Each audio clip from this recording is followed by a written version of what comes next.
Assalamualaikum warahmatullahi wabarakatuh. Salam sejahtera untuk kita semua. Alhamdulillah, wassalatu wassalamu ala rasulillah, Sayyidina Muhammad ibni Abdillah.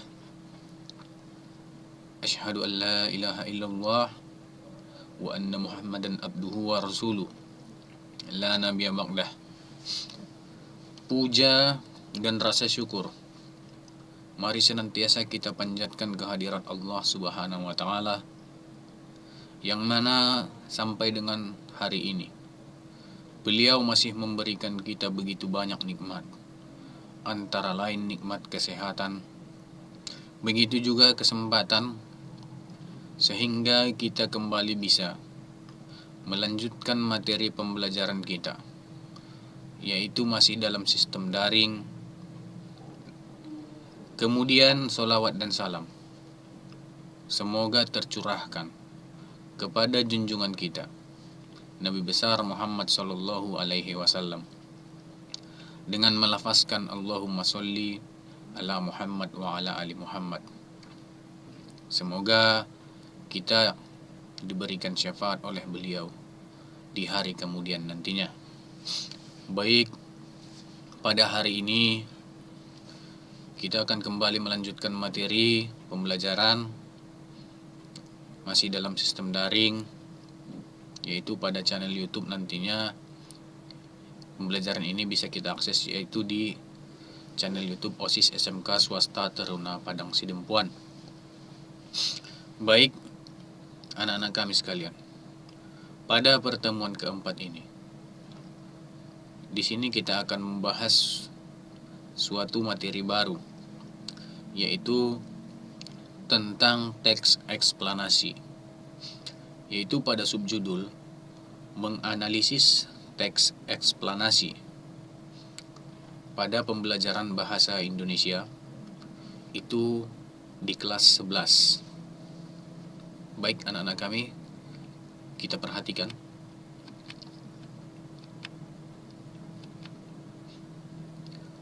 Yang menjadi kompetensi dasar pada pembelajaran ini, yang pertama yaitu menganalisis teks eksplanasi dengan memperhatikan isi dan urutan kejadian. Yang kedua, menganalisis struktur dan kaidah kebahasaan teks eksplanasi. Yang ketiga, menyusun teks eksplanasi dengan memperhatikan struktur dan kebahasaan.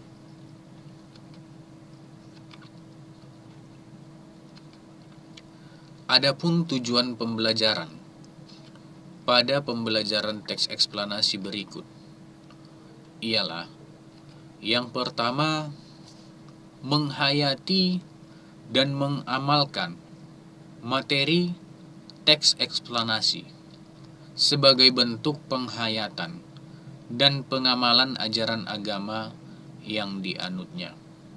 Yang kedua, menguasai materi teks eksplanasi dengan menunjukkan perilaku jujur, disiplin, tanggung jawab, peduli atau gotong royong, kerjasama, toleran, damai, santun, responsif, dan proaktif sebagai bagian dari solusi atas berbagai permasalahan dalam berinteraksi secara efektif dengan lingkungan sosial dan alam, serta menempatkan diri sebagai cerminan bangsa dalam pergaulan dunia.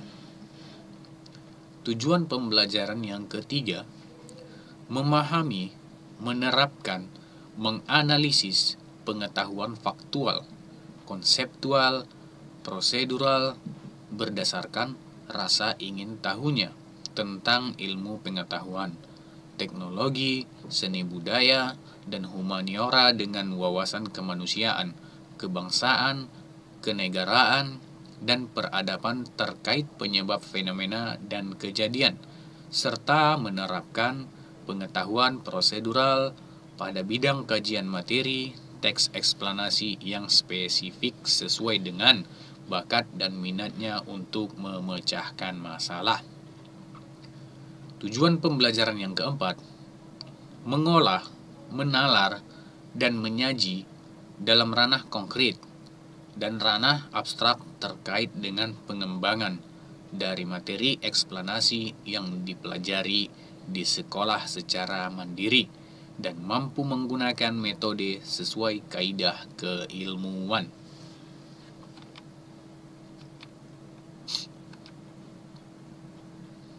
Baik, kita perhatikan. Teks eksplanasi merupakan teks yang menjelaskan tentang proses terjadinya atau terbentuknya suatu fenomena alam atau fenomena sosial. Pada teks eksplanasi juga sebuah peristiwa timbul karena ada peristiwa lain sebelumnya dan peristiwa tersebut mengakibatkan peristiwa yang lain sesudahnya. Nah, bisa kita perhatikan pada teks ini, sebuah peristiwa itu timbul karena adanya peristiwa lain sebelumnya. Dan peristiwa tersebut mengakibatkan peristiwa yang lain sesudahnya. Ada efeknya, mengakibatkan apa dia peristiwa tersebut. Nah, terkait dengan teks eksplanasi tadi, yang pertama ada, yaitu tentang proses terjadinya fenomena alam. Yang menjadi bagian dari fenomena alam bisa kita saksikan pada gambar-gambar berikut. Yang pertama di sini ada pelangi. Nah, apabila kita ingin menulis suatu teks eksplanasi, boleh kita ambil judul, misalkan proses terjadinya pelangi. Kemudian yang kedua ada gambar gunung api meletus. Nah, dalam menulis teks eksplanasi kita bisa mengambil judul tentang proses terjadinya gunung api meletus. Pun demikian, ada gambar di bawah. Ini merupakan gerhana bulan. Boleh kita menulis teks eksplanasi dengan mengambil judul yaitu proses terjadinya gerhana bulan. Kemudian ada banjir. Nah, bisa kita menulis teks eksplanasi. Nah, dengan judul banjir, maka kita buat proses terjadinya suatu banjir. Sama halnya berikut juga ada gerhana matahari. Boleh kita menulis teks eksplanasi dengan judul proses terjadinya gerhana matahari. Nah, berikut ini, gambar yang 5 merupakan acuan ataupun referensi kita untuk menulis judul. Kita bisa memilih yang mana saja judul yang akan kita tulis. Misalkan apabila kita ingin menulis suatu teks eksplanasi yaitu tentang fenomena alam. Nah, selain dari fenomena alam, teks eksplanasi juga bisa menceritakan proses terjadinya suatu fenomena sosial. Nah, di sini saya berikan beberapa gambar, yaitu yang pertama ada tumpukan sampah. Nah, kita boleh mengambil contoh tentang fenomena sosial yaitu pada sampah. Nah, bagaimana proses terjadinya sehingga menumpuk di sini, itu bisa kita tuliskan dalam suatu teks eksplanasi. Kemudian fenomena sosial yang kedua di sini ada merupakan kemiskinan. Nah, ini juga boleh kita tuliskan untuk judul dari teks eksplanasi yaitu proses bagaimana kemiskinan terjadi. Kemudian fenomena sosial berikutnya adalah korupsi. Ini juga boleh kita ambil acuan untuk menulis suatu teks eksplanasi. Kita ambil judulnya tentang korupsi. Nah, kemudian pada gambar ini merupakan obat-obatan terlarang, yaitu narkoba dan sejenisnya ada di sini. Nah, boleh kita ambil judul tentang fenomena sosial untuk menulis teks eksplanasi, judulnya tentang narkoba atau penggunaan obat-obat terlarang. Kemudian yang berikutnya ada foto tawuran. Ini juga termasuk bagian dari fenomena sosial. Nah, kita juga boleh mengambil judul misalkan tentang tawuran. Baik, kita lanjutkan. Yang menjadi ciri-ciri teks eksplanasi. Yang pertama, strukturnya terdiri dari pernyataan umum, urutan sebab akibat, serta interpretasi. Yang kedua, informasi yang dimuat dengan berdasarkan fakta atau faktual. Yang ketiga, faktual tersebut memuat informasi yang sifatnya itu ilmiah atau keilmuan. Contohnya seperti sains. Kemudian yang keempat, sifatnya informatif serta tidak berusaha untuk memengaruhi pembaca untuk bisa percaya terhadap hal yang dibahas. Yang kelima, memiliki atau menggunakan urutan. Contohnya pertama, kedua, ketiga, dan sebagainya. Nah, ini merupakan urutan-urutan peristiwanya, urutan-urutan kejadian. Bisa juga dengan menggunakan pertama, berikutnya, terakhir. Baik, ini yang merupakan ciri-ciri dari teks eksplanasi. Baik, kita lanjutkan. Contoh teks eksplanasi, yaitu tentang penularan COVID-19. COVID-19 begitu cepat menular dari satu manusia ke manusia lainnya. Jumlah korban dan angka kasus kian meningkat. Hingga tulisan ini dibuat, jumlah kasus mencapai lebih dari 502.000 kasus di Indonesia. Sedangkan di dunia mencapai lebih dari 58,7 juta kasus. COVID-19 ditularkan dari seseorang yang terkena virus SARS-CoV-2 ke orang lainnya. Penyakit ini dapat menyebar melalui droplet atau tetesan air dari hidung, mulut, atau bagian lainnya dari tubuh manusia. Penularannya dapat terjadi pada saat batuk, bersin, atau berbicara. Seseorang juga dapat terinfeksi COVID-19 bila tanpa sengaja menghirup droplet dari penderita. Ini alasan mengapa penting untuk menjaga jarak hingga kurang lebih 1 meter dari orang lain. Droplet juga dapat melekat atau jatuh pada benda di sekitarnya, kemudian menularkan penyakit pada orang lain yang menyentuh benda yang sudah terkontaminasi droplet penderita. Bila tangan kita terkontaminasi menyentuh mata, hidung, atau mulut, maka kita dapat terinfeksi COVID-19. Ini adalah alasan pentingnya kita mencuci tangan secara teratur dengan sabun dan air mengalir atau dengan hand sanitizer. Nah, baik yang kedua di sini, yang pertama tadi merupakan tentang fenomena sosial. Kemudian di sini saya ambil contoh yang kedua tentang fenomena alam, yaitu proses terjadinya gerhana matahari. Jadi di sini akan kita bahas tentang seputar gerhana matahari. Gerhana matahari adalah suatu fenomena alam yang jarang sekali kita lihat setiap tahunnya. Gerhana matahari terjadi karena bumi, bulan, dan matahari berada dalam satu garis lurus atau sejajar.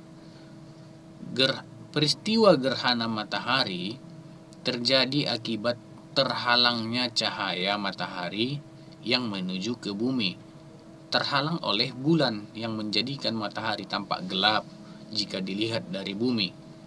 Terjadinya gerhana matahari cukuplah singkat, kemungkinan hanya 1 jam, lebih atau kurang dari 1 jam.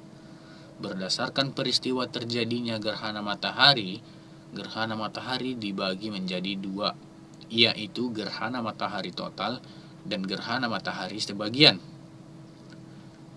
Gerhana matahari total adalah gerhana matahari yang terjadi ketika bulan tampak menutupi seluruh matahari yang menyebabkan permukaan bumi gelap karena terhalangnya cahaya matahari oleh bulan. Sedangkan gerhana matahari sebagian adalah gerhana matahari yang terjadi ketika bulan tampak menutupi matahari yang menyebabkan matahari tampak sebagian gelap, sebagian terang. gerhana matahari dapat terjadi kapan saja, entah itu gerhana matahari total ataupun matahari sebagian. Meskipun demikian, gerhana matahari sangatlah jarang terjadi. Nah, ini merupakan contoh dua ataupun contoh teks eksplanasi seputar terjadinya suatu gerhana, yaitu teks eksplanasi tentang fenomena alam. Baik anak-anak kami sekalian, di sini Bapak akan memberikan tugas, yaitu hanya dua. Yang pertama, coba tuliskan satu contoh teks eksplanasi tentang fenomena alam. Yang kedua, tuliskan satu contoh teks eksplanasi tentang fenomena sosial. Itu anak-anak kami bisa mengambil judul di antara gambar-gambar berikut. Di sini Bapak tampilkan ya, yaitu tentang fenomena alam. Boleh anak-anak kami ambil judul yang mana saja di antara yang berikut, ataupun tentang fenomena sosial, boleh anak-anak kami mengambil dari gambar berikut, yang mana yang akan kita jadikan judul tentang teks eksplanasi tersebut. Baik, apabila masih ada penjelasan Bapak yang kurang jelas, boleh langsung anak-anak kami tanyakan. Nah, apabila masih kurang jelas, boleh juga ditanyakan pada video pembelajaran ini di akun YouTube channel kita OSIS SMK Swasta Teruna Padang Sidempuan. Nah, dalam berkomentar berikan komentar yang sopan, ataupun ingin bertanya berikan bagaimana pertanyaan-pertanyaan dengan bahasa yang santun. Baik, akhir kata, marilah kita senantiasa berlomba-lomba untuk mencapai suatu kebaikan. Billahi fi sabilil haq, fastabiqul khairat. Assalamualaikum warahmatullahi wabarakatuh.